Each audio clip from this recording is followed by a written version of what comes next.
God, I'm so young. I'm so young, he croaks, his bones breaking as he tries to stand. Like I was realigning my neck because I've just been doing this all day over okay.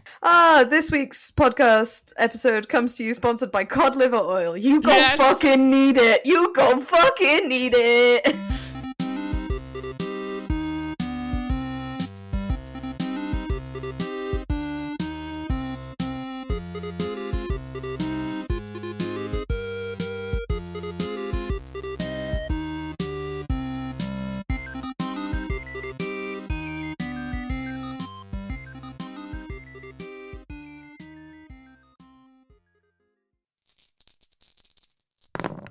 Hi everyone, I'm going to do the advert in the front of the episode this week because Jess and I have quite a flowing, organic conversation and there didn't seem to be a good space for a break.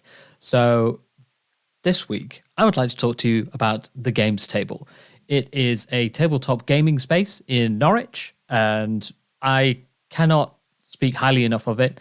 It has a wide variety of board games that you can use. It has a large selection of battle tables for things like Warhammer 40k, lots of other combat systems. It's got space for running D&D. Honestly, every time I go in there, someone is playing something new and unique.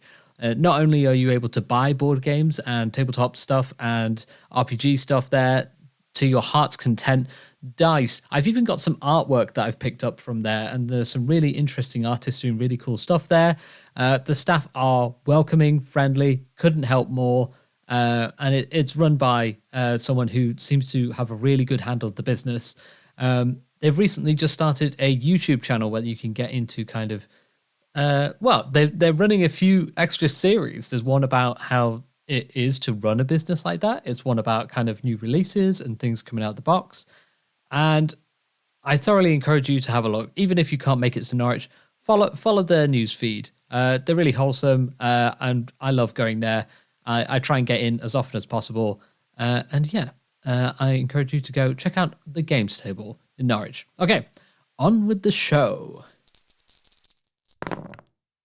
Hello, and thanks for tuning into At the Table. Tonight, as always, we have our hosts. Tonight, it is just Jess and I, so say hi, Jess. Hi, Jess.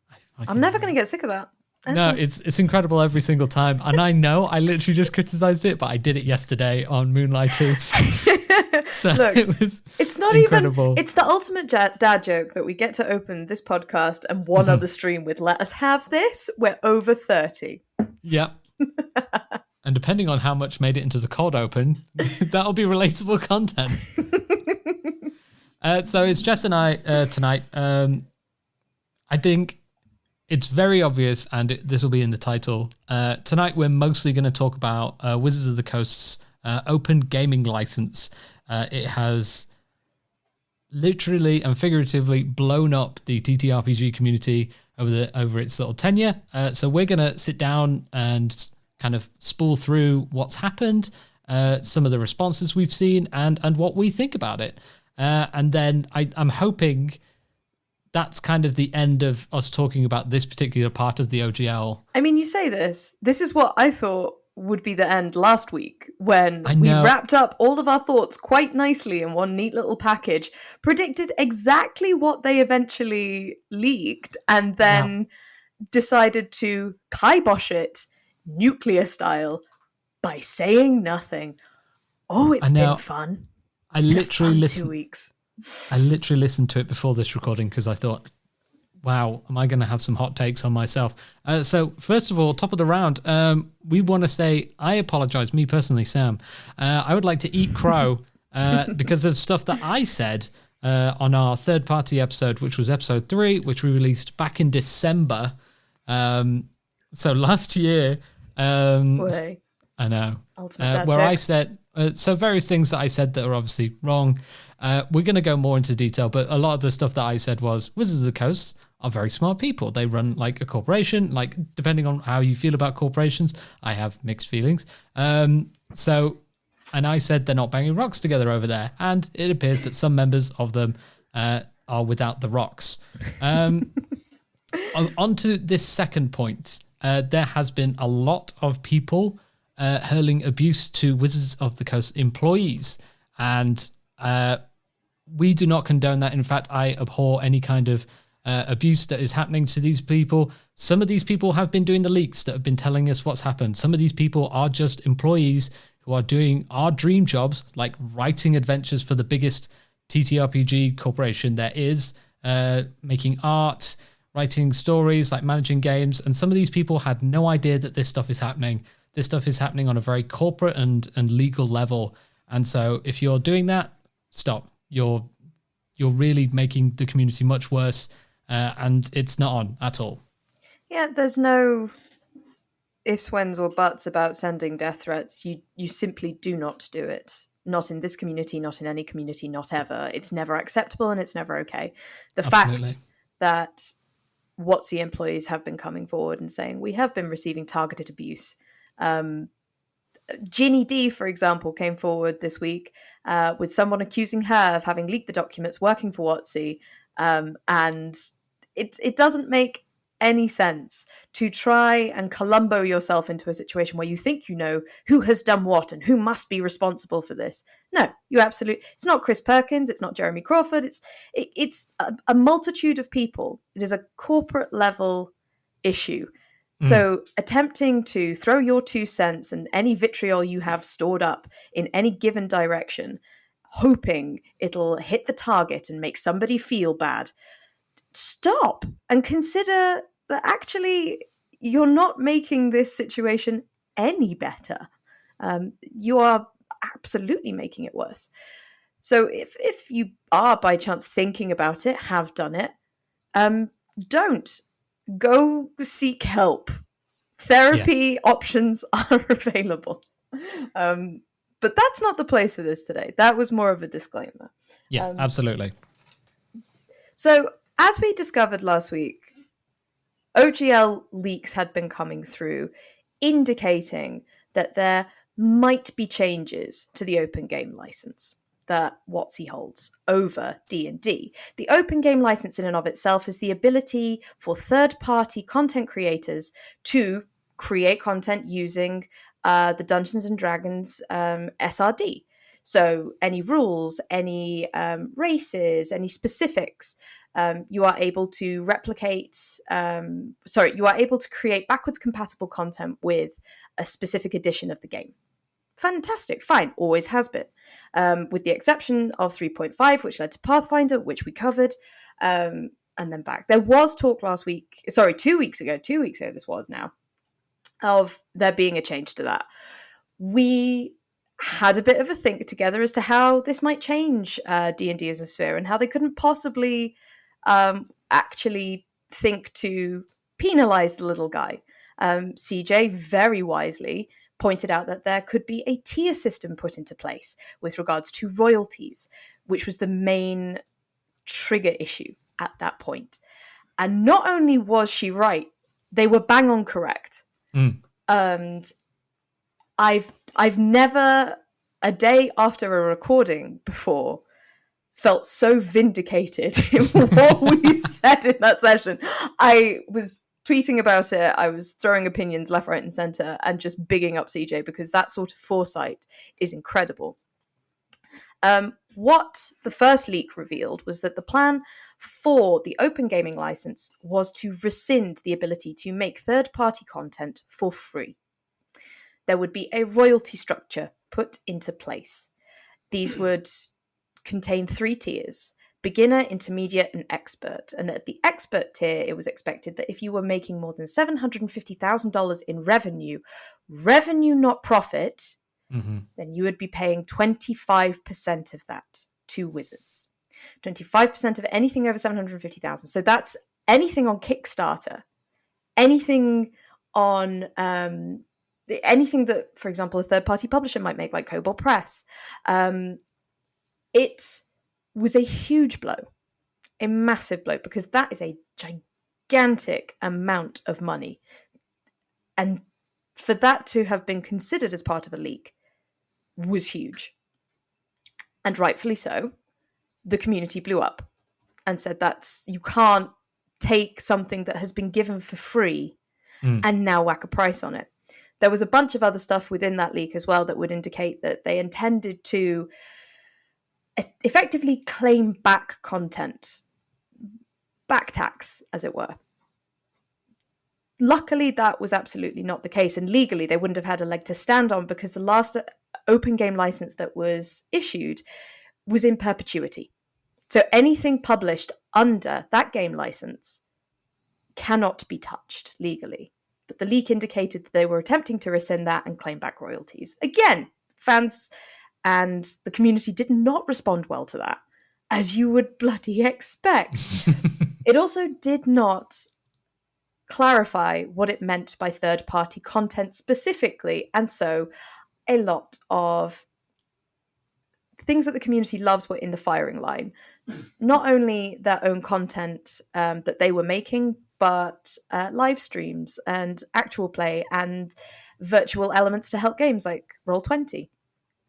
All of this came under fire, or so people thought. This is what the leak seemed to indicate. And of course, what happens when you put something like this in the fire and wait for it to go off and don't look at it in any other way as opposed to, no, this is just a pretty fire. We're just seeing what happens. We're just putting it out there, but we're not going to respond to anything. We're not going to say anything. We've not got a watering can at the ready. We're not going to put this out if it goes haywire.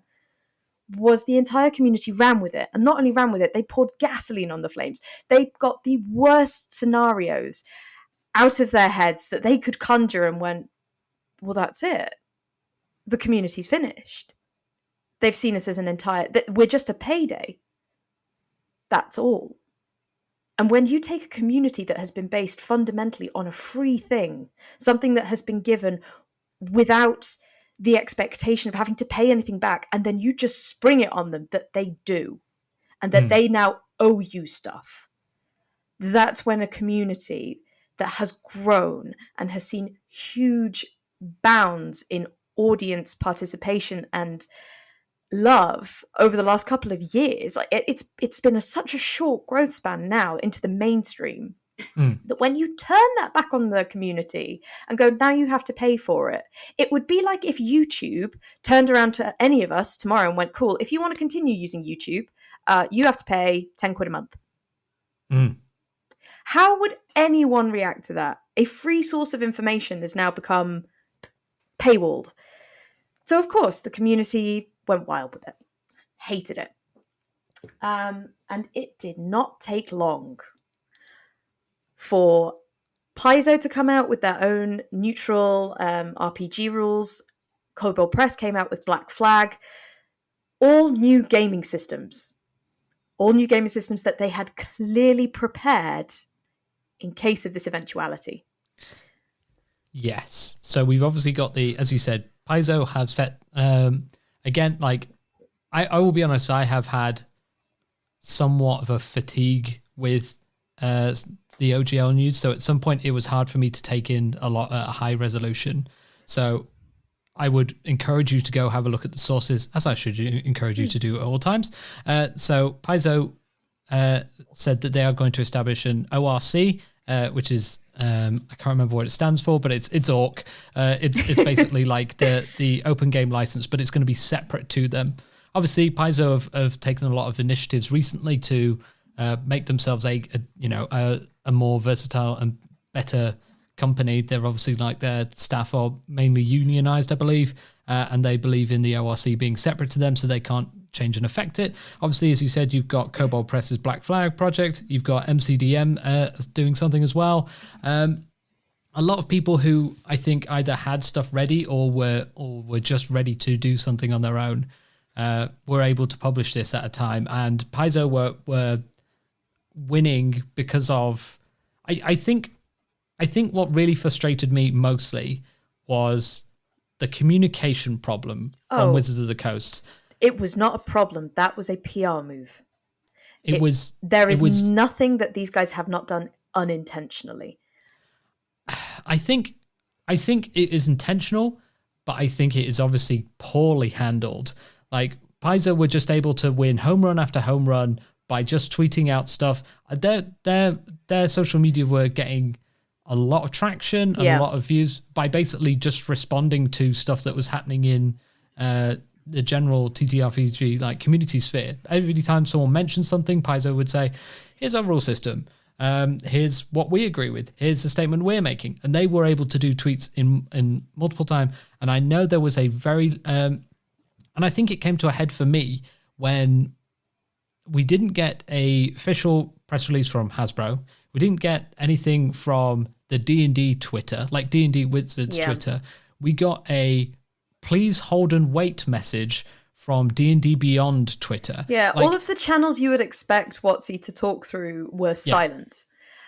And that, having worked in PR, not in games PR, that is an entire different kettle of fish. But having worked in PR, the general rule of thumb is if something bad happens, if something raises its head that you were not ready for, be silent on it, formulate a response, but test the waters before you put something out there, right?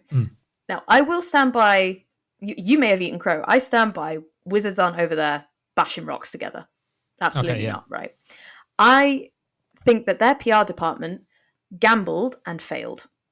Yeah. Because what they could have done is mitigated losses by, at a crucial point, releasing something more than a tweet on D&D Beyond. It could have been an apology for the leaks, but then that would be conceding that the leaks themselves were something that they had considered. Or even something like, because even, so I have the tweet that they did send out, which is their last tweet, I think, other than here's our press statement, is the 10th of January.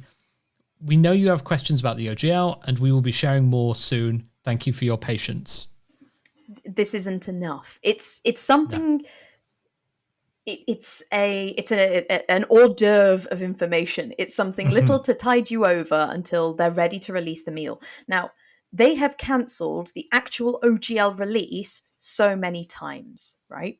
Now, if you go to the original Dextro article, which leaked the OGL, released by Linda Kodich, pronouns she, they, brilliant article, really well written, and it took her ages to understand the legalese of what she was looking at. Nobody's really looked at the open gaming license since 3.5, and I will happily admit I had no idea before this all sort of unraveled and people were explaining it to me like I'm 5 years old, what it was or how it impacted anything. Same. So I didn't even realize it was a thing because, of course, everybody's been making all this amazing free content for years. So why would this all of a sudden be a thing? Linda went through everything, explained it out, and broke the story. Now, initially, it just seemed like another Dextro article on D&D. Not many people took notice until they did. That's when the snowball starts. Suddenly, initially, if I was Dungeons & Dragons and that had happened, I'd gone, oh God, someone's gotten hold of our meeting notes and one of the options for the OGL is now out there. Cool. Let's just see if this dies down.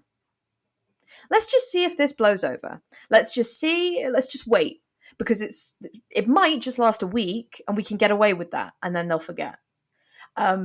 Unfortunately, because it threatens the thing that people love, which is or what they believed at the time threatened things they loved, like Dimension 20, Critical Role, the big things that have gained massive traction over the last couple of years. Those outlets appeared to be threatened by it. They weren't willing to back down. They weren't willing to stop. And the snowball gained momentum. And all of a sudden they had to look at the OGL and go, okay, well, we can make changes. But they couldn't make changes and run them past legal fast enough to keep up with the demand and the worst case scenarios that the community was creating.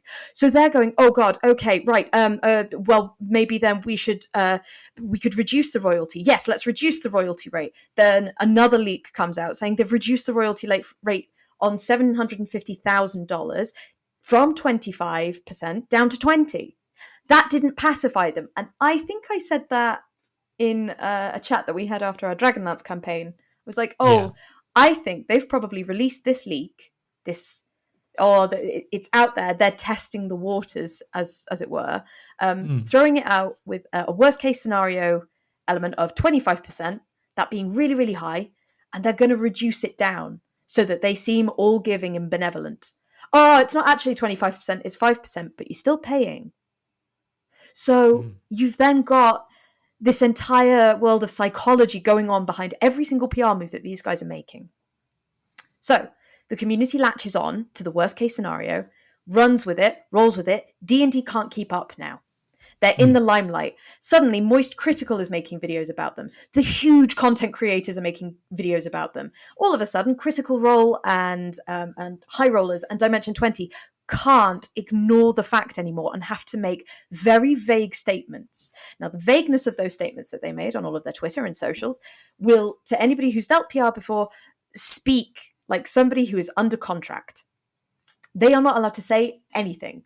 Yes, I have seen a lot of people discussing, because some people were like, well, I don't think Critical Role have gone far enough. And then people who are within the publishing industry and with a lot of intellectual property have said, this statement actually says volumes. Oh, it is massively. It's not a guarded statement. It is a very carefully put together and curated statement that speaks volumes and supports large swathes of the community. So yes. It's not a half measure by any means. No, it was very,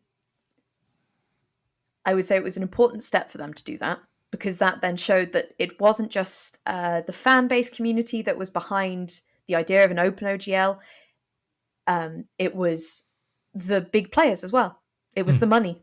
It was the money talking. So all of a sudden, with that, everything begins to roll and people are talking about leaving D&D and not playing D&D. And the big players are talking about not playing D&D. And that becomes an option and an issue. And suddenly, WotC is now in full panic mode. It has gotten to the point of no return. The gamble of we stay silent, we say nothing, we wait till this blows over and see what we can get away with, no longer works. They're fucked, in a word. Yeah. If they had come out a week before with a statement saying, here's the OGL, it's a work in progress, but we want to take feedback and see what happens. That would have been, in hindsight's 2020, but that would have been 10 times better for them.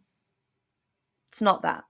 There's no coming back from this, which they've now acknowledged in the main update that they've given on D&D Beyond, which is to basically say, oh, in all of those... Now, the wording of this really pisses me off in a multitude of ways. Oh, there were so many drafts of the OGL. No, there weren't. There were leaks. These weren't drafts. These were in those drafts that you guys saw. That was something. Could have been one of the many drafts that I came up with and brought to the foray of imagination last time. But these were leaks. These were reactions to leaks. Your reactions to our drafts, no, they were leaks of plans that you had, and you're not addressing that. We rolled a natural one. You didn't. You absolutely didn't. Can I just say, this is not the place for a D&D joke. No, it's, we're being clever and relatable. It's written by somebody who has a baseline understanding of D&D. Yeah. It's not a passionate person or a player. It's somebody who has understood the very base concepts and gone, oh, we can put that in there because that will sound fun and lighthearted and like, oh, we're still on your side. We get it. But you don't. They've rescinded effectively every element of the OGL that was put forward before. No more royalty structure. That's gone now. That's out of the window. Any other elements with regards to content, ownership, that's gone. It was always meant to protect anybody using live streams, charitable VTT users. It was always meant to protect them. It was greedy corporations we wanted to stop. What greedy corporations are we talking about? Yeah, sorry, who's going to have the heft and might to go, ooh, let's take on Hasbro? Yeah, like my only thinking is like Netflix or Amazon or something like that. Like somebody came up to them and was like, yeah, I'm a big old Netflix representative. Seeing how well Stranger Things did with the D&D influence, we want to put it in 100 other things, but we're not going to pay you for the... But the OGL doesn't cover that. Exactly. So what are they? So okay. So to go on a tangent, if you are really interested in the legal side, and obviously Devin says that he is not. This is not literal legal expertise. It is his take on a read through of what has happened. So I recommend that you go watch Legal Eagle. Yes. He really pulls it apart and actually gives you a really good idea of the difference between copyright and trademark. Yes. And it seems that D&D in this instance was really upset about trademark. Yes. Again, a thing that's not covered in the OGL. Like that's copyright law. That's like a separate thing. So in the first part of their statement, by the way, the D&D joke that they rolled a 1, they didn't say on what skill, is 4 paragraphs in. It's not an opening one to break the ice. It's not one at the bottom to like palette it out. It's 4 paragraphs in. So they say, we want to address those attempting to use D&D in Web3, blockchain games, and NFTs. All right. For one, NFTs are dying and or dead. Like blockchain games, that if that's going to have a Hasbro corporate like trademark in, like trademark law is going to cover it. This is not the user-generated rule set for things that people are enjoying and you're responding to.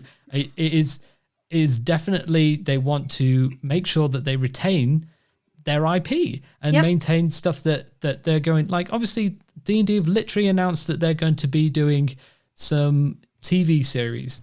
We've got a film out in a couple of months. Yeah.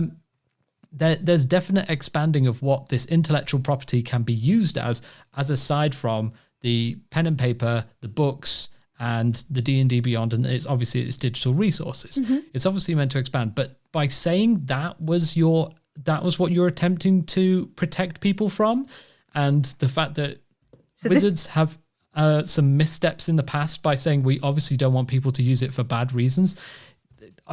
Look, I admit that I've been watching from the sidelines and they've made a couple of major slip-ups in terms of like racist media, and each time I go, God, that's bad. I hope they get better.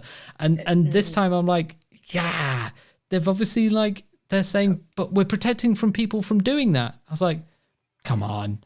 The fact that this came out in what I think it was like a couple of months prior, that Chris Cook said D&D is woefully undermonetized, something like that. When you look at the Hasbro share reports, it becomes even easier. The consumer reports for Hasbro show that D&D is a failing product with regards to the consumer products portion that it pulls into the business. The books, anything physical that it is producing presently is not making money, it's losing money. I believe the last I looked, it was 3% year on year for 2022, right? That is a huge amount of money. That's millions of dollars. So they're looking, I imagine they were thinking, oh, well, we could probably recoup some of that by putting this royalty thing on, charging some of the third-party content creators and whatever else falls into that OGL repertoire. Like, it'll be fine, I'm sure. And that's where they were wrong, because you can't put a price on something that has a community based on a free resource. That's where you begin to lose your community, as has happened. I mean, you referenced it last time. Nintendo were going to try and do Nintendo Club, where if you were going to do a live stream or anything to do with intellectual property, sign in, get it authorized by us, and we'll get a cut of that royalty and we'll pass on some of it to you, or something like, you won't lose out on all of it. And then people are like, well, hang on, that's not how this works. No. And quite rightly so. I think a lot of people have, because of the nebulous nature and because it was a leak, because it was then not codified what this OGL actually contained, I think you're right. The fear spread wider than what the OGL was going to contain. Yep. And unfortunately, we lost a lot of really good, like my TikTok is filled with creators saying, dust off hands, I'm out. Like some of the rule set, the wheelchair combat rules are being pulled from 5th edition. No, are they?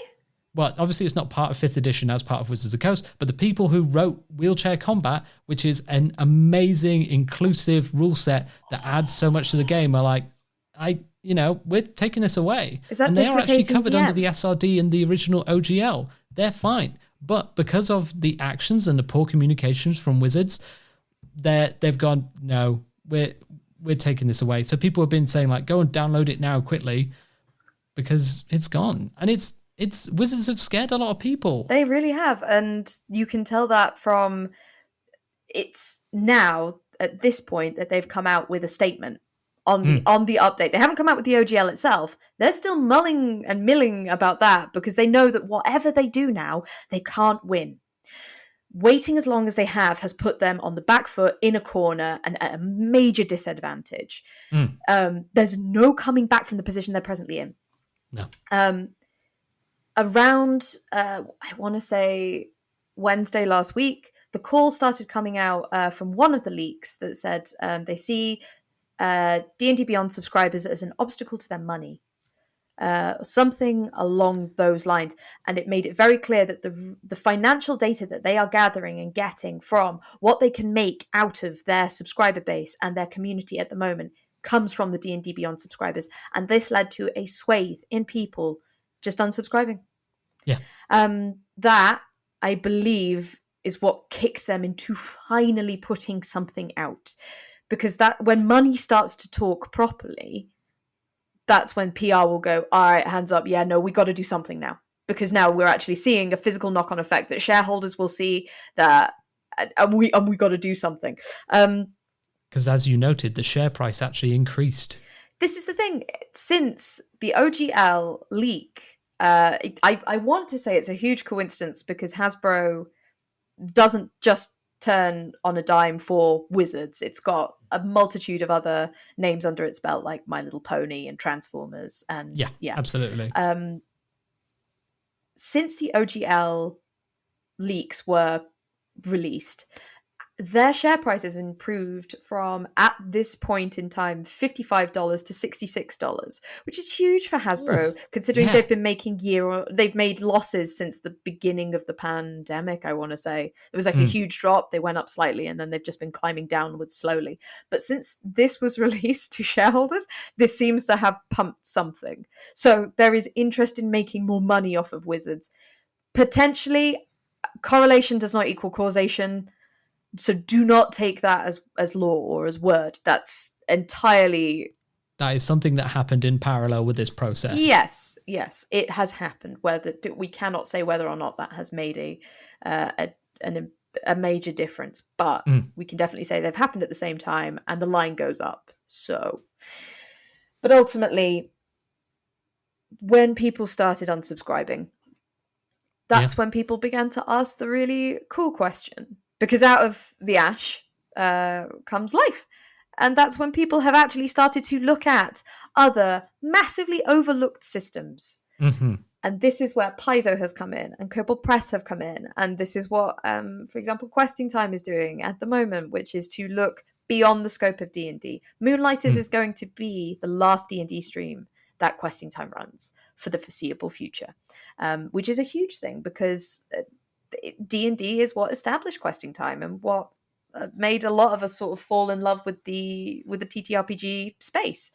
And now we're looking at so many other rule books that I had no idea we even had in this flat. My God, I'm like, there's so many, and I don't know how I've not seen them this entire time. Is this the monkey's paw thing? I know you said if you have a rule book in the house and you don't run it, then that's a mortal sin. Yeah, it makes you itch. And now the monkey's paw has reduced one finger. It's just that slow cracking noise of a 31-year-old woman pulling down one finger, having not had her cod liver oil supplements for so very long. Pulling off Wrath and Glory from the shelf and going, ooh, maybe we could play this now. But yeah, it reminds me of Gandalf like looking at the Balrog books in Lord of the Rings, where he just like pulls it over there, blows dust like, Wrath and Glory. It's had no real support, but what does it do? They are coming. This is the beautiful thing, because you've got the biggest player out of the way for so many diehard long-term players like me. I would have really quite happily gone, oh yeah, see, they've made some mistakes. Like, they're not banging rocks together. They're real smart. They got the player at heart. And this actually proved to me that no, they don't. And they're willing to do, as with any massive company, looking to get money is that they will lie to the consumer base, and they will lie to the people that love a product most in order to sell more and to make themselves seem like the good guys so that you are endeared to them, so that you buy more. And I'm done with that. I as a player, I'm very done with that. I'm really happy that I don't have a pro D&D account, D&D Beyond account now. Like that's gone. We've terminated that. We'll be looking at the books and then nothing more. It feels, it's crushing. It's really crushing that it's happened in such a short space of time, no less. I feel like I have whiplash from 2 weeks ago. Yeah, I feel like it's been an entire month in the last 2 weeks. And I think you're right. There's been a lot of discourse with people saying, obviously when the leak came out saying they're paying close attention to D&D subscriptions, I felt an immediate need to be like, that's right. I need to vote with my, we're in a capitalist society, whether I like it or not. So we need to vote with our wallets. That's how we make some of these changes.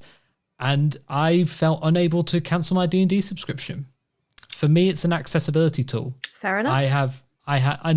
And I'm going to talk to my players. We've got a D&D game this Friday, and we're going to, I think, right. So people at home, this has gone beyond the news of what's happened. It's now personal opinion time. So this is how I feel. So there's no like expert advice here. This is vibes only. He's taken off his glasses. He's rubbing his head. Like, this is, oh God. It's vibes, man. It's vibes. It's important vibes. I watched Mark Hume's video that went up either last night or the night before, whilst I was doing some dishes, and it spoke to me in a way that was very interesting. Like Mark and I don't agree on a lot of things, but I really enjoy High Rollers, and I've been listening to a lot of that stuff whilst I've been working at the pandemic and like going about places on my own, like in a mask. So I've been listening to that for a long time. And then hearing him say, I don't feel good about this. Like, I don't feel great. This really affects what we're doing, but somewhat his hands are tied, and also it sucks. And my partner said the same thing. It's like, so not even the whole company, some people within the company made some decisions, and now that affects the fun thing that we get to do with our friends. And that really fucking sucks, because now we moralistically, a lot of people have gone, I'm canceling my D&D Beyond subscription. We're canceling this. And to you, I say, good. If that's a decision you can make in your sphere and you want to make it, and that's fully within your power, good. I love D&D 5th edition. Like you watch media and there's games about all the editions up to 3.5. There's nothing about 4th edition, and then 5th edition re-exploded everything. There's D&D everything. Yeah. Finally, a game that we've been playing and really enjoy, and the stuff that we really enjoyed, no longer are we like, and it feels similar to LARP, like that, there's the movie Role Models, which is really derisive to nerd culture, but actually is a cornerstone. Like, everyone in the LARP community has watched that movie and responds really strongly to it. Finally, the game that we all like, the tabletop game where all the quote unquote introverts sit around a table, have fun, and like forget stuff, and it's literally fantasy. Now we've got to make a moralistic decision because of some dickheads who've decided to do some stuff. And I'm going to talk to my players about how I feel. And I do still want to play D&D, like 5th edition. I'm even interested in the rule set of 1 D&D. And it sucks because I'm going to play and it's going to feel so bittersweet. You get to have nostalgia. You get to enjoy the good old days of it. You can still have that. You have all of the... If you are still subscribing, you do have access to that. And it was the unproblematic time of it. I mean, obviously there were the problematic elements of D&D and Wizards and a lot of terrible things that happened during that time. But comparatively at this point, yes, for the vast majority of people, you'll still be able to keep playing. It's not taken away from you. You can still have it. As for myself and Paul have friends within the industry who this will directly affect. This is going to cost. The initial rollout of the OGL, they were given. From what I can tell, is people were given access to the OGL changes that would come with one D&D. Third-party publishers in particular, some of the larger ones. And it was made clear that the costing element was going to be high for them. The royalty was going to affect them massively, to the point where they would have to let people go. The fact that they were willing to sacrifice one portion of the industry, people's jobs, their livelihoods, they had worked hard, really hard, to get into a sphere where they could work on a thing that they loved in the games industry, in the TTRPG industry. It's hard to make a living there. And these guys had done it. And then D&D turned around with almost no provocation and just went, we're taking that away because we want a quarter of everything that you earn over this amount. And it's no small amount. No. It was unfathomable. So to put that undue amount of stress on friends, from my perspective, I find that relatively unforgivable. So absolutely, as such, we'll be moving away. Who knows? They may have a saving grace and a Hail Mary in them yet, but I don't know what that looks like. I don't know what they will need to do. I don't know what they would need to bring out that would make their model completely irresistible to me to go back. Because that's what it's going to have to be. They're never going to be able to win my trust back. They're never going to be able to look the community dead in the eye again and be like, yeah, we're doing this for your good, for your benefit. Absolutely. We're not sock puppets. They're hiding behind PR. Definitely not. The community is going to see past that now. And so I think if it would have to be the greatest game ever made, one D&D is going to have to be the single most perfect, incredible system with the most amazing storylines ever that everyone just has to play. The God of War or the Elden Ring of games in the TTRPG space. That's the level I'm going to have to hold them at now, in expectation, if they were willing to consider doing what they were going to do. That's what I imagine they will have to bring out in order to win me back. They're also going to have to make concessions to the community. They're gonna have to like make actual, measurable and meaningful decisions that affect the third party community. And for people at home who are like, it doesn't directly affect me. Like it, people like Ginny D who make their career off like YouTube and by sponsorship of third-party stuff that she will share with you and create stuff off, that affects them. And it's just so wide. And part of me is battling over what I should do beyond this. I'm going to talk to my party about like what they want to do. And I'm also really excited to play other systems. Like, as I said, I've got on the shelf, I've got like Monsters of the Week, I've got Fate, I've got Inspire Isles. Like, I've got a lot of other systems. And I'm actually like, I am excited to try new stuff. And even within this sphere of like swords and sorcery kind of fantasy TTRPGs, there's obviously a wealth, and we are in a literal golden age in terms of TTRPGs. You can see me moving closer to the mic, can't you? Yeah. The hunks and chunks. The hunks and chunks. Hunks and chunks. So I'm really excited for that. And then throughout this whole week, I've been like, okay, so do I just not buy new stuff from Wizards? Do I only buy third-party stuff? And I think I'm going to still have those books on my shelf. And like, if my kids one day are like, hey, can we play D&D? It's probably the edition that I'm probably going to introduce them to.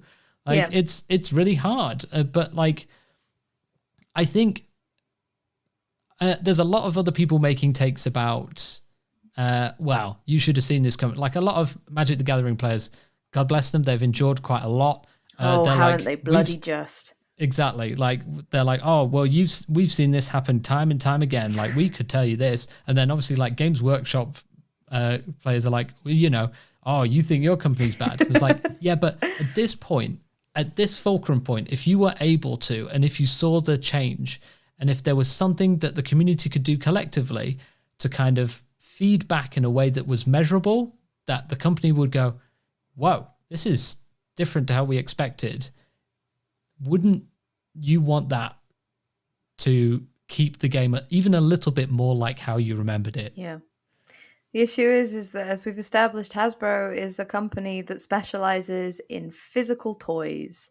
Magic and Games Workshop, weirdly, both of those work on the same physical sales model. Magic is cards, and it will always be the physical feel of those elements, whereas D&D does not adhere to that. They have attempted to monetize it like it is. They have attempted to squeeze every last drop out of the physical elements that they can in order to make that money back. It's not going to work like that.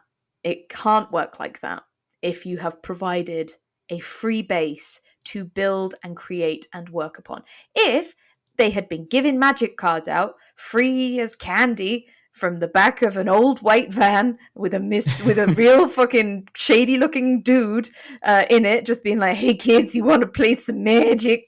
Like handing that out like on every street corner, and had gotten the nation hooked on magic, and then started charging for booster packs, I can maybe see where people would have flipped their shit and been like, "No, we've always had these cards for free from the weird old guy that sells them out the back of the van.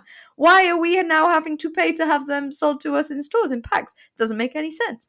Obviously, this is not a business model that would ever work. The only way that has ever worked is with like drugs. You get the first one free. But also like D&D, and I know people responding, here's my engagement if I'm wrong, but Matt Colville said like this game, like D&D is more of a hobby. It's more of a state than it is a company, quote unquote, because like the feedback and the players' input into published items and into stuff that is in the common rule set has been in from nearly the start.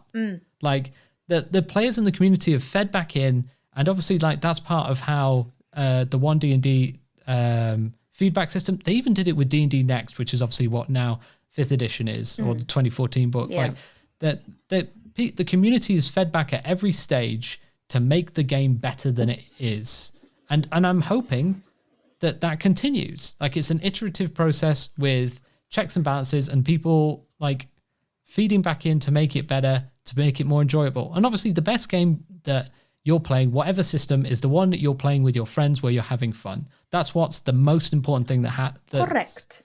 So whatever you're playing, it doesn't matter if you're playing like off the back of like a dusty piece of like the SRD printed out and you're making stuff up like that. If you're playing Muckborg, if you're playing like Lancer, if you're playing I can't remember what's the ironic one, the ironic D&D set where you level up by complimenting your players. That looked hilarious. Oh my god, that sounds nightmarish, but also very exciting. It was incredible. But like the game that you're playing, that you're having with your friends, and you're all jointly having fun. That is the correct way to play these TTRPGs. Yeah. So it is not for us to tell you whether or not to play D&D going forward, but it is for us to tell you that this is what we know. These are our feelings and our opinions on the topic in general. One of us will probably not be playing D&D going forward. One of us probably will, and that's okay.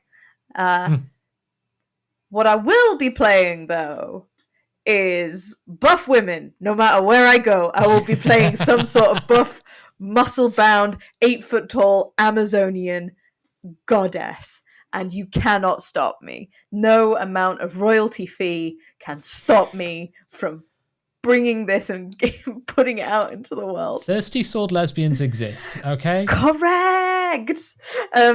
This is what I'm very excited for. Part of me is mildly relieved, Weirdly, D&D has had such a chokehold on the TTRPG community for a long time. People have always gone to it as the one that you know first, and then you begin to explore others. But so many people like myself very rarely venture out of the comfort zone of D&D because it's your comfort TTRPG. It's the thing you know how to play. Yeah. It's the thing you know how to work. It's the thing you enjoy the spells and the feeling and the descriptions and the rules, and you get how it works. And now that has gone almost, and you don't feel guilty about trying something else or taking a look at other things. Or you've got an entire group and a party who are now aware of the OGL situation and the liberties that D&D have attempted to take, and now you can say, hey, but why don't we try this system? Why don't we do something else? Because we like playing together, but why don't we just play something else? I try and think of I think as 5th edition introduced it to such a wide player base and had such accessible and widely understandable rule set that the rhythm of TTRPGs has almost felt synonymous with D&D, right? You know, like people turning up, yes. I'm always like, so, and when you boil it down to its baser facts, you're like, actually people are just playing TTRPGs. Like most people who I know are running D&D are running a madly hybridized version, which is as intended. Yes. But like I've rolled several different systems into the game that we're playing. We literally started making the world using A Quiet Year, stuff that Griffin did for, I can't remember what the arc's called, but in one of the Adventure Zone arcs, where he was there like, look, let's jointly make a game. The Quiet Year is a whole ass TTRPG where you sit and like discover a world and see how people are acting with it. And all you need is a 52 cards, a couple of dice, and a notepad. It's incredible. Like I recommend you just play The Quiet Year. In fact, I've played it twice for world building. Oh, really? And it's been so rewarding. Becky wrote a book for NaNoWriMo last year. Ooh. And she needed a world and she needed conflicts within it and communities, and using The Quiet Year was such a really interesting way of doing it that felt really organic and fun and really, it gets you to ask a lot of questions. It's a bit more open-ended, and we will continue to put, like, I'll probably talk about stuff that has been happening in my D&D group. We're probably going to be talking about a lot of other systems. I'm redigging back into Monster of the Week as something because I've never really understood how that system works, and I really want to try. And I think you're right. Now you're right. The relief is we're not expected to play D&D every week. Yeah, we're expected to play something. We're going to be looking for other systems, other streams, other libraries of weird and wonderful TTRPG nonsense and information to go and scour. It's going to be nice. I'm quite excited to see what this is. It feels like the dawning of a new era for TTRPGs. It really does. Yes. And I'm excited for it. D&D has closed a door, and the entire community decided to fuck that door. They went, fuck it. You want to be quiet? That's fine. We'll bolt this guy shut for you. And then the whole community as one leapt out of a window and went, what's next? And D&D closed the door, and as we all know, D&D and doors do not mix. I'm excited to play TTRPGs that ask me questions and make me feel different things rather than like here's fantasy of the week. Like reading stuff like No Room for a Wallflower has been like watching the whole of Evangelion and getting it. I'm excited to read TTRPGs that are asking me personal questions and yeah, like I'm probably going to play some combat-y games just for like crunchy number stuff because that's what I love and that's like the mainstay of what I do in D&D. But I'm also looking to expand what that means. It feels like we're entering the in like movies and stuff where they start focusing on anti-heroes and stuff. So they're like, oh, here's a weird perspective. Like Deadpool really revolutionized the superhero movies, like Deadpool or not, but he really changed how we see them. Yes, absolutely. And actually, when you think about it as well, there was something that Legal Eagle picked up on that resonated with me at a level and made me go, oh, okay, this chapter is not over. It is not possible, thanks to a ruling from like the 1930s or 40s, to copyright game mechanics. You cannot copyright rules. It's the same. It's the reason why everyone's been playing Words with Friends, and it's the same as Scrabble, but it's not called Scrabble. You can play Scrabble under a different name, and Scrabble can't do anything about it. You can play Dungeons and Dragons under a different name. You just can't call it Dungeons and Dragons. Absolutely. That's, of course, D&D has copyright over things, specific races, such as the Kenda, such as the Tabaxi, such as things that they have definitely created on their own behest. But I'm saying there is nothing stopping any other given company from coming out with a system very similar to D&D to give you the same spice and to give you the same feel of D&D, but dressed up as something else, and maybe with just an ever so slight tweak. But it could be in the next couple of years that D&D is not the first word that people go to. It's not that first acronym. It could be another system using those same mechanics. It could be, I don't know, now is the time my brain fails me. It could be goblins and good boys. I don't know. It's goblins and dogs on adventures together. You play a variety of different goblins and dogs. Lizards and cramped rooms. See, you had more of a narrative thread, and I just went with it. What? No, I've stolen this off a Facebook meme because cursedly I'm still there for cursed LARP reasons. Sorry, I was laughing because there is the Thirsty Sword Lesbian expansion called Advanced Lovers and Lesbians, and it's just Chef's Kiss inspired. Thank you, Evil Hat. You're going to get a lot of my money in the future. I think I'm genuinely so happy to have talked about this with you. I feel kind of exercised of what I've been feeling, and kind of like I've let it bubble and boil up. And you're right. Like this is the dawning of a new age. Like it's really kind of like revolutionary to think like that. We don't have to talk about D&D every week because it's just so super massive. I think it's going to be really exciting seeing what everyone's coming out with, and with genuine enthusiasm, because I know a lot of RPG systems have come through like corporate licenses that haven't been great. They're like movie tie-ins and stuff, and they're like, but like I really think now is the era where people are just going to be inventing mad stuff that is just going to really zone in on someone's very specific thing. There's going to be like a TTRPG system for everyone. Mate, so I don't know if you are aware of the system, but I have been trying for the last 2 weeks to find a way to buy a copy of it. Anybody born in the 80s or around the 80s or who remembers the 80s, could any of you confirm for me if you have ever played the Dallas television the television series of Dallas from the 80s role-playing game, the Dallas role-playing game. So when Dungeons and Dragons first came up into mainstream society the first time round in the 80s, right? The TTRPG community went wild, and everyone went, well, let's see if we can just make a tabletop role-playing game of anything. And they fucking did. And there are so many wild and weird and niche bullshit TTRPGs out there, and the Dallas one is the one I want to get my hands on and play the most because I imagine it's insane. And I just want to be a rich woman coming down the stairs, imagining themselves draped in one of those fur-lined housecoats, like, my husband is dead and I have no idea why. But in Dallas. The Wikipedia entry for this game is buck wild. Dallas, the television role-playing game, is a role-playing game created by the war game publisher Simulations Productions. In the description, Dallas, the second licensed role-playing game after Star Trek adventure game in the Final Frontier from Heritage Models, is a TV soap crime system in which the players take roles of major TV characters from Dallas. Correct. Listen to me. Hear me out. Columbo, the role-playing game. There is so much you could have here.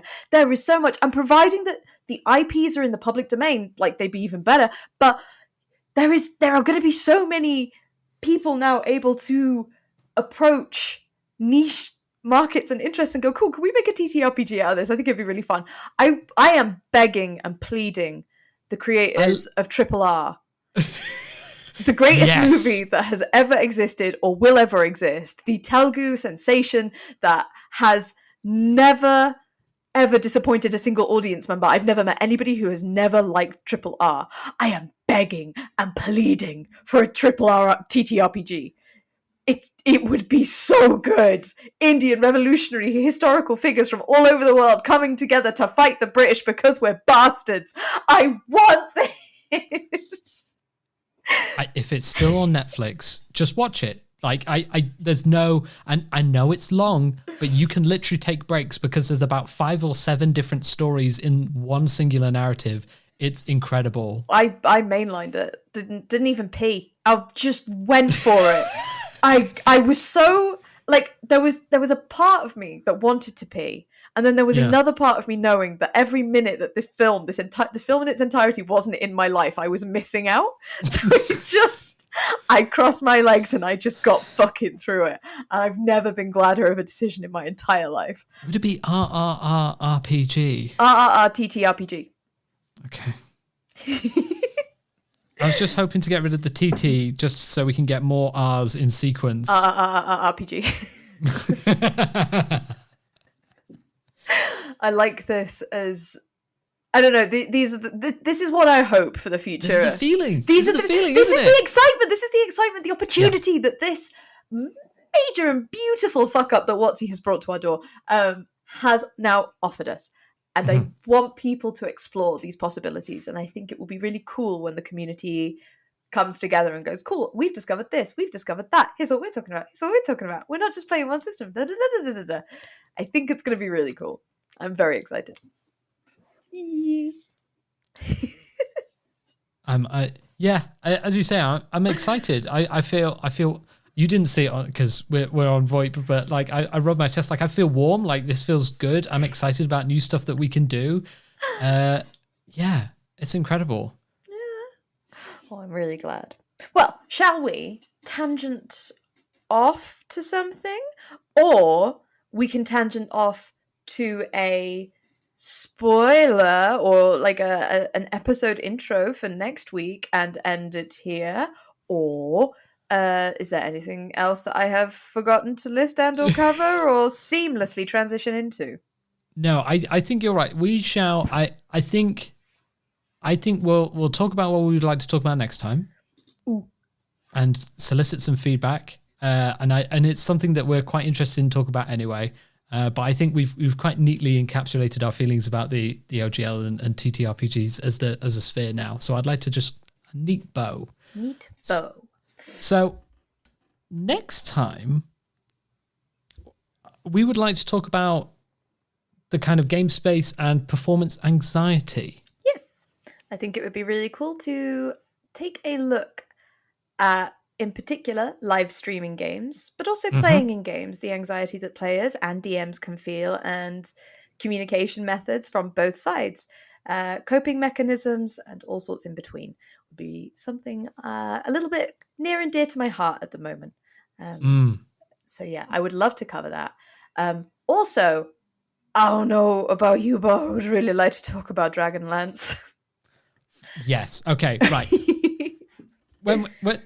So we're still playing Dragonlance because so far it slaps. So and our group dynamic is incredible. It fits Dragonlance. We've done really well there. We've done so well. The more I read into the novel, I'm there like, fuck, it'd be me for real. But it's also worth remembering that Dragonlance in and of itself was at one point mildly problematic. Well, yeah, quite and very problematic when you think problematic. It's changed.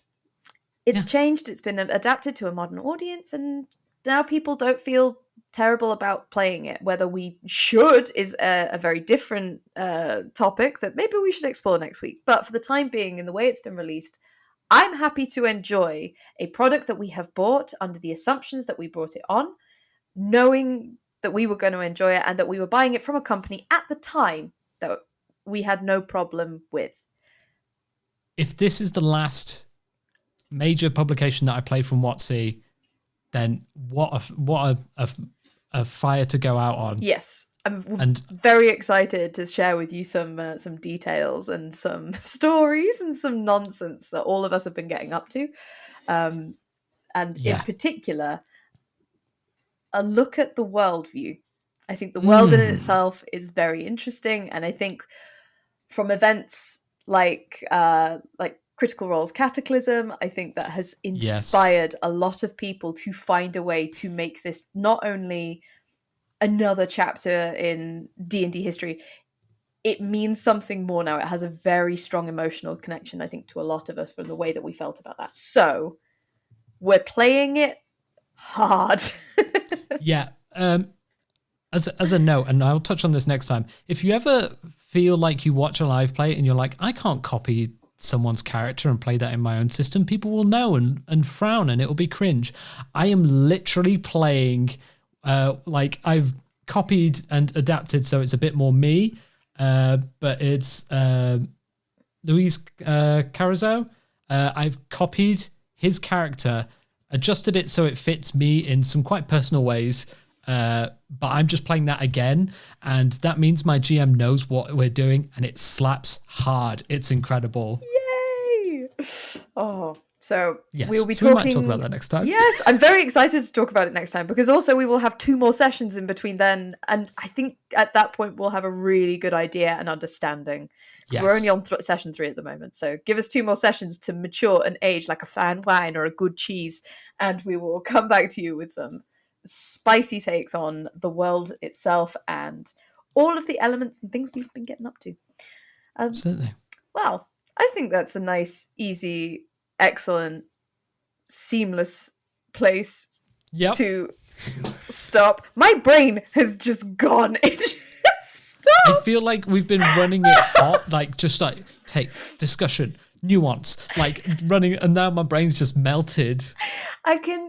I'm feeling my laptop to see how hot it is and how hot it's got, and then I'm like putting that same hand up to my head to see how hot my head is, to see if the hamsters are still going in either computer or mind. God knows what's happening. Why do you think I've streamlined this? This is all cooling gel on my head. It is a very good dome that you sport instead of a head, the drapey boy that I presently have. God, I look like every vampire, but like their shit son. I really. I pulled out the audio cable on my headphone. It's fine. You didn't need to hear that. It's okay. You can listen to it back in post. It's fine. It's all good. But yes, we will end today's stream here. Stream podcast. Fuck. It's thing. One day we'll end this and it'll be like so seamless. No, actually, no. I maintain that if we ever get to a professional level, we're done. We've obviously sold out. We're not it anymore. We need to be flawed, problematic, and like clumsy at all times. It builds into that parasocial link for the listeners, and so they'll be like, oh, so relatable. Me for real. Oh my god, hashtag relatable, hashtag vibes. Jess, where can you be found when people aren't listening to you right here? When people aren't listening or looking for me, I can be... Wait, no, that doesn't make sense. I can be found on Twitter at Dr. Bees. That's where you'll find most of my hot and spicy takes. Dr. Bees, Dr. like... Spell it out, not like DR, like doctor, and then bees afterwards, all one word. You can find me on Instagram at Julahoop. I don't post there much, but when I do, it's mediocre.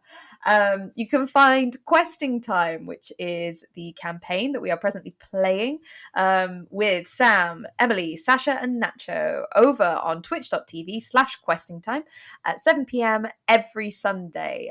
We've got the last 5 sessions left. We are officially at the halfway point. It's exciting. We're playing Spelljammer. These guys are in space. And while I'm here, check out Questing Time on Twitter, because Paul Foxcroft, who I live with, is lovely and deals with my bullshit endlessly. And I just think he should get something out of this, even if it's me threatening to hook up with trade lesbians. Love it. Yes, no, go check him out. He's brilliant. I love him to pieces. And he's very good fun. Check out any of his old VODs and all of his stuff on YouTube as well. He makes DMing look as easy and natural as breathing, and I don't know how he does it. Very funny point. Go check him out. Sam, where can we find all of your stuff? You can find all of my stuff at Project Headphones on various social medias. I'm not on Twitter at the moment. I don't know if that's going to change. I'm mostly on Instagram, and we also do have a TikTok that I may do some stuff on, but mostly if you want to find where we're at, you're listening to the podcast now, but we're on projectheadphones.com as our website, and everything goes from there. We can find lots of our other shows. I'd also like to plug our other co-host, CJ. They couldn't be here for this one, but you can find him at CJ Starry on Twitter, CJ.Starry on Instagram, and they have a link tree. So linktr.ee/CJ Starry for all their other works, because they are on, if you've listened to our previous episodes, a lot of live streams. But yes, so that's where you can find them. Yeah. All right. Well, I'ma say seamlessly goodbye. Seamlessly goodbye. Seamlessly goodbye.